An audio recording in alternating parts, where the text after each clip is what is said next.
예, 안녕하십니까. 한국생명공학연구원 바이오나노 연구센터의 이규sen입니다. 저는 오늘 끝까지 찾아라 바이러스의 추적자 코로나19 진단기술에 관련돼서 소개를 시켜드리도록 하겠습니다.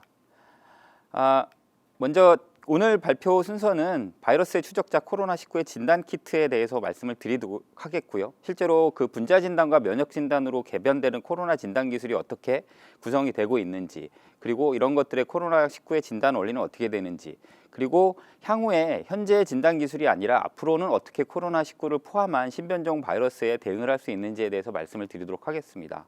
앞부분에서는 실제로 저희가 이번 코로나 사태에서 굉장히 많은 힘든 시간을 보내고 있는데 어떻게 잘 대응을 하고 있는지에 대해서 말씀을 먼저 드리도록 하겠습니다.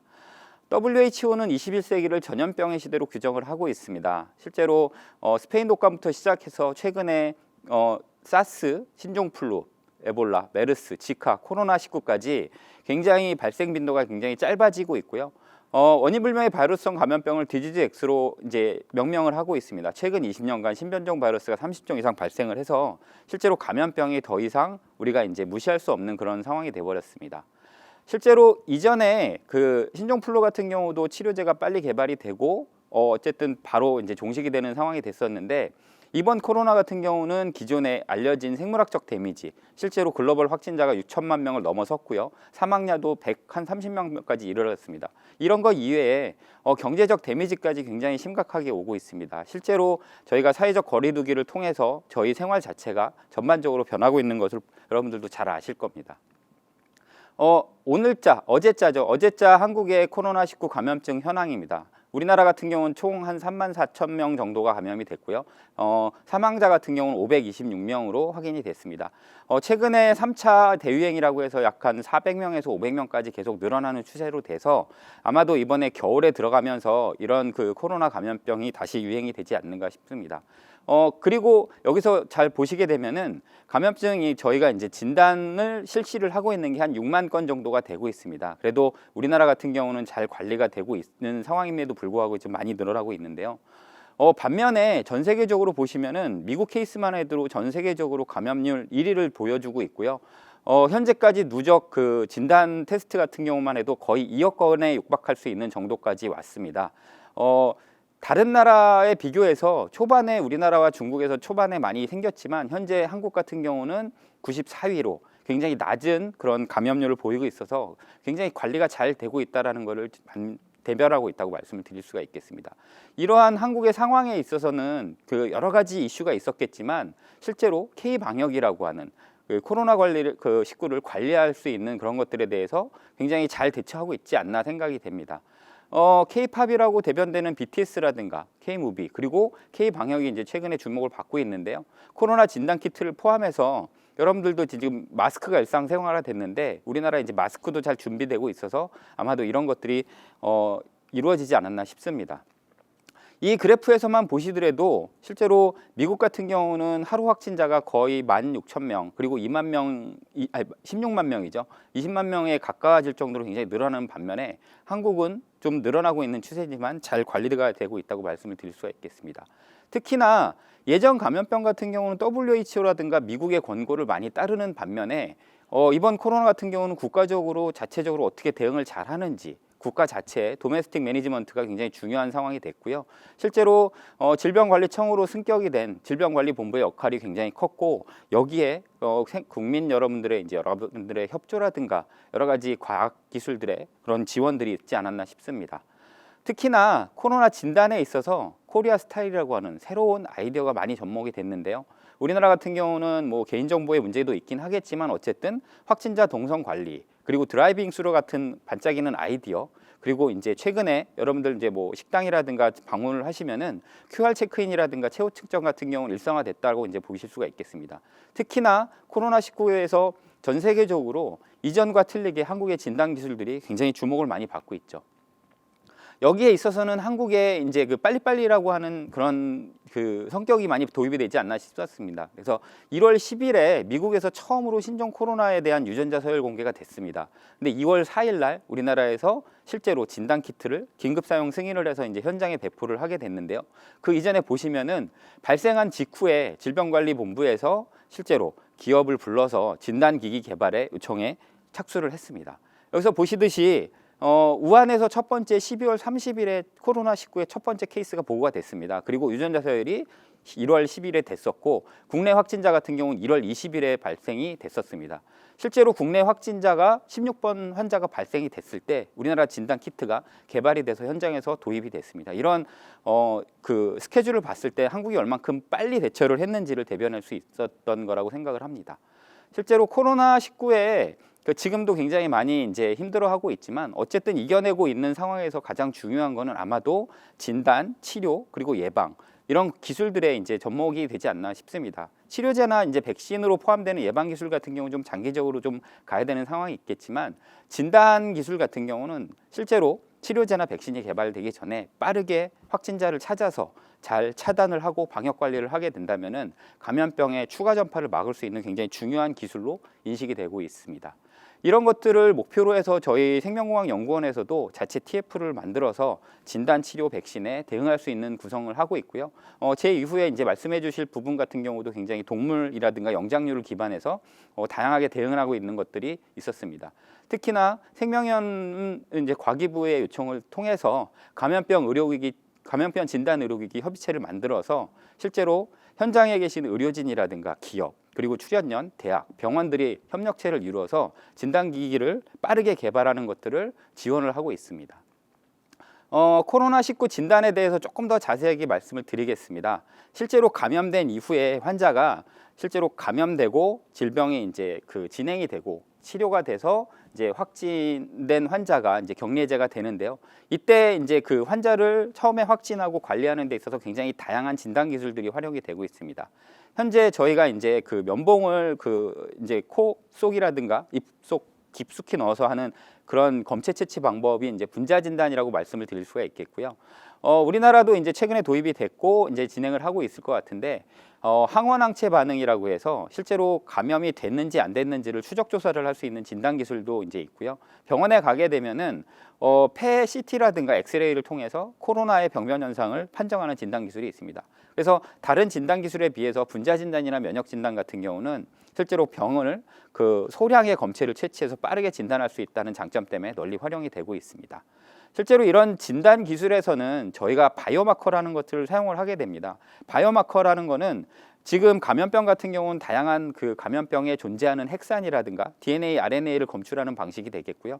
두 번째로는 인간의 질병을 추적하기 위해서 인간 안에 존재하는 DNA라든가 유전자 정보를 바이오마커로 활용하는 기술들을 설명을 하게 됩니다. 잘 알듯이 이 코로나 바이러스는 감염이 되면은 세포 안으로 침투가 되겠고요. 이 침투된 바이러스가 자체적으로 증식을 해서 많은 양을 만들어낸 다음에 세포 밖으로 다시 빠져나오게 됩니다. 이때 세포들이 이제 망가지거나 기타 등등의 이제 면역 반응으로 인해서 이제 사람이 여러 가지 폐질환이라든가 이제 합병증을 코로나에서 겪게 되는 상황이고요. 이런 것들을 이제 어떻게 진단하는 거에 대해서 잠깐 설명을 드리면은 실제로 유전 정보 같은 경우는 DNA에서 RNA, 단백질로 이루어지는 그런 유전 정보 흐름을 가지고 있습니다. 이 유전 정보에 관련되는 다양한 그런 생체 분자들을 저희가 진단에 실제로 활용을 하게 되고요. 코로나 바이러스 같은 RNA 바이러스 같은 경우는 RNA를 DNA로 다시 바꿔주는 반응을 통해서 분자 진단을 하게 됩니다. 특히 이제 코로나 바이러스가 가지고 있는 다양한 단백질을 항원으로 이용을 하거나 진단하는 방식을 면역 진단이라고 표시를 하고 있습니다. 코로나 바이러스에 대해서 잠깐 자세히 설명을 드리면은 이런 식으로 이제 코로나 바이러스는 표면에 굉장히 많은 돌기를 가지고 있어서 실제로 태양에서 불빛이 나타나는 그런 모양과 비슷하게 돼서 이제 코로나 바이러스라는 이름이 붙었고요. 껍질에는 스파이크 단백질이라는 부분이 존재를 하고 그 안에는 앞서 말씀드린 것처럼 RNA 바이러스라고 하는 RNA 핵산을 가지고 있는 그런 뉴클리오 캡시드라는 핵산 포장 단백질을 가지고 있습니다. RNA에는 굉장히 다양한 유전자들이 바이러스 증식을 위해서 필요하고요.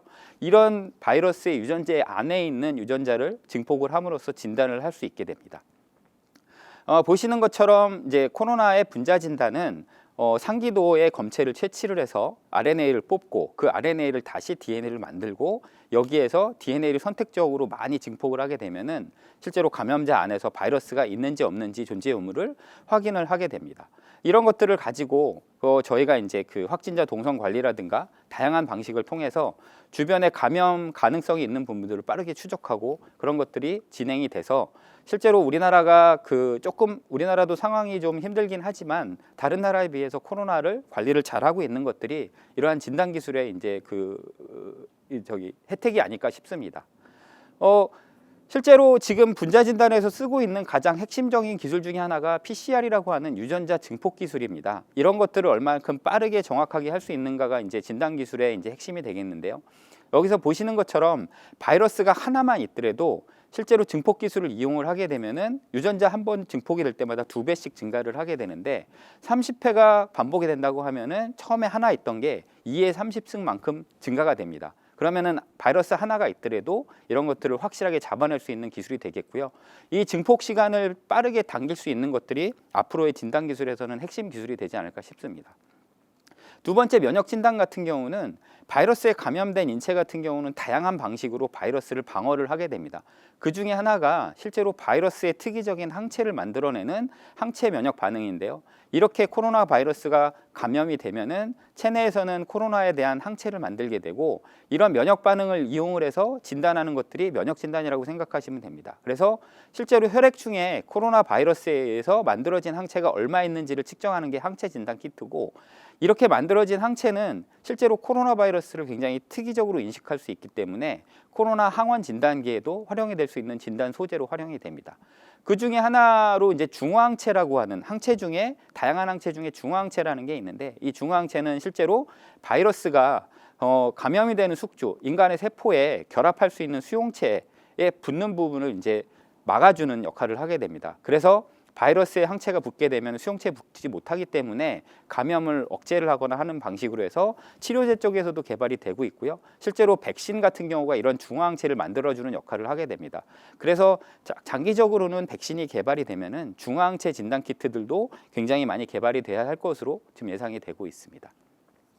좀 정리를 해드리면은 분자 진단 같은 경우는 전 과정이 2시간 내지 3시간이 4시간 정도가 소요되고 있고요. 굉장히 높은 정확도 때문에 우리나라 같은 경우는 분자 진단을 1차적으로 선택을 하고 있습니다.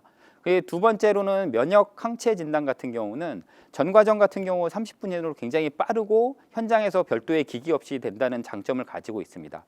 근데 분자 진단에 비해서 상대적으로 낮은 정확도가 있고요. 그러다 보니까 실제로 이제 그 확진 관리보다는 보조적인 진단 수준이라든가 실제로 우리가 무증상 감염자로 지나간 언제 걸렸는지 하는 역학조사, 추적조사에 많이 활용이 되고 있다고 말씀을 드릴 수가 있겠습니다. 그런데 앞서 말씀드렸던 것이 초반에는 우리나라와 이제 중국을 비롯해서 이제 아시아에 이제 국소적으로 분포됐던 병들이 5월 이후에는 전 세계적으로 이제 그 감염이 확진이 되고 있고 실제로 미국 같은 경우 1위, 두 번째가 인도, 그리고 남미에서도 굉장히 많이 되고 유럽 같은 경우도 굉장히 많은 확진자가 발생을 하고 있습니다. 우리나라는 뭐 관리가 잘 돼 있고 의료 시설도 어느 정도 확보가 돼 있지만 실제로 동남아라든가 남미 저런 의료 시설이 약간 미비한 부분에 있어서는 분자 진단으로 소화할 수 없는 부분이 많이 존재를 합니다. 그러다 보니까 분자 진단 이외에 보조적인 진단 기술이 필요해서 향후에는 이런 항원항체라든가 현장에서 할 수 있는 기기 없이 할 수 있는 진단 기술들이 많이 보급이 돼야 된다는 현실이 있습니다. 특히 바이러스 같은 경우는 감염 초기에 그 확진자가 관련된 한 14일 이전 같은 경우에는 바이러스 농도가 굉장히 높게 유지가 되기 때문에 분자 진단이 유효성이 있는데 무증상으로 넘어가거나 감염 후기 같은 경우는 바이러스 농도가 떨어지고 항체 온도가 올라가게 됩니다. 그때는 이제 항체 진단이라든가 다른 방식의 이제 진단 방식이 필요한 상황이 되겠고요. 앞서 말씀드렸듯이 저희가 이제 확진 관리에도 진단 기기가 굉장히 중요하지만 나중에 이제 그 코로나 치료제가 개발이 되었거나 그 병원에서 이제 저희가 예전에 신종플루 케이스를 생각하시면 좋을 것 같습니다. 신종플루 진단을 받고 진단된 다음에 타미플루 처방 받듯이 코로나 치료제가 개발이 된다면은 간편 진단 키트가 필요하게 되겠고요. 두 번째는 이제 저희가 이제 앞으로 백신이 개발이 돼서 도입이 되면은 이제 백신을 이제 접종을 할 것 같은데 백신이 실제로 이제 작용을 했는지 안 했는지가 중화항체 형성을 판단을 해야 됩니다. 그때도 중화항체 진단 키트가 굉장히 많이 필요하다고 말씀을 드릴 수가 있겠고요.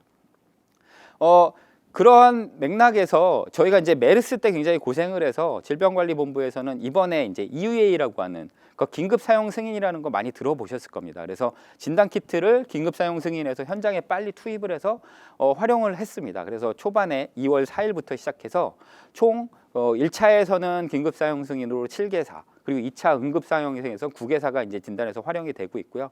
최근에 시간이 지나면서 이제 정식 승인이라고 해서 의료기기가 충분히 이제 개발이 됐다고 해서 정식 승인된 제품들도 활용이 되고 있습니다. 특히나 앞서 말씀드렸듯이 우리나라의 진단 역량이 이제 외국 국외에도 이제 인정을 받다 보니까 최근에 이제 수출에도 굉장히 많은 노력을 하고 있고요.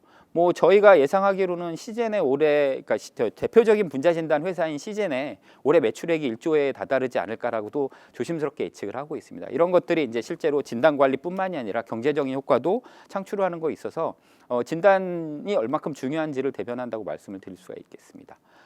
이제 제가 이제 뭐 진단 기술에 대해서 전반적으로 소개시켜 드렸고요. 그러니까 뭐 잘했다. 그리고 이제 앞으로도 잘할 것 같고 그러다 보니까 이제 앞으로 어떻게 대비를 해야 되는 것들이 있지 않겠냐라고 말씀을 드려야 될 것 같습니다. 그래서 잘 쫓아왔으니까 끝까지 잘 쫓아가는 그런 방식으로 이제 말씀을 드리면은 우리나라 같은 경우는 이제 잘 관리가 되고 있고 확진자가 많지 않다 보니까 분자 진단으로 충분히 방어를 하고 있습니다. 근데 미국 같은 경우는 하루에 10만 명, 15만 명까지 이제 확진자가 나오는 상황이다 보니까 굉장히 다양한 기술들을 도입을 하고 있습니다.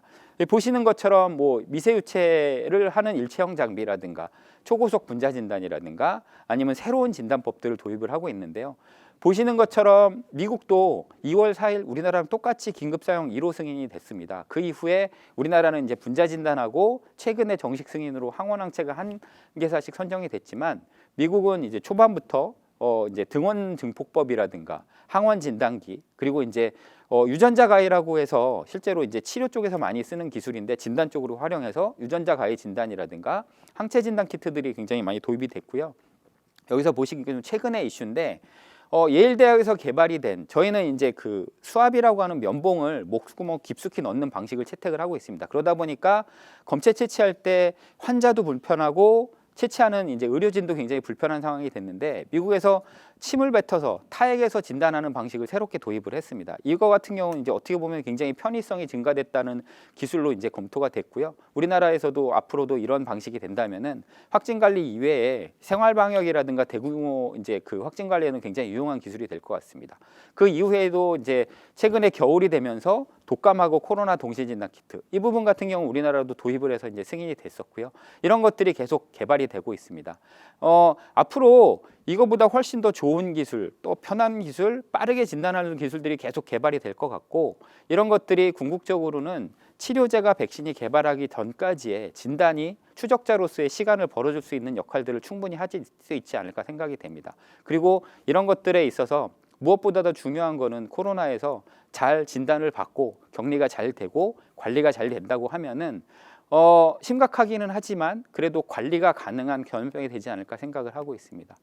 예, 저희 생명공학연구원 앞으로도 계속 열심히 노력을 하겠습니다. 감사합니다.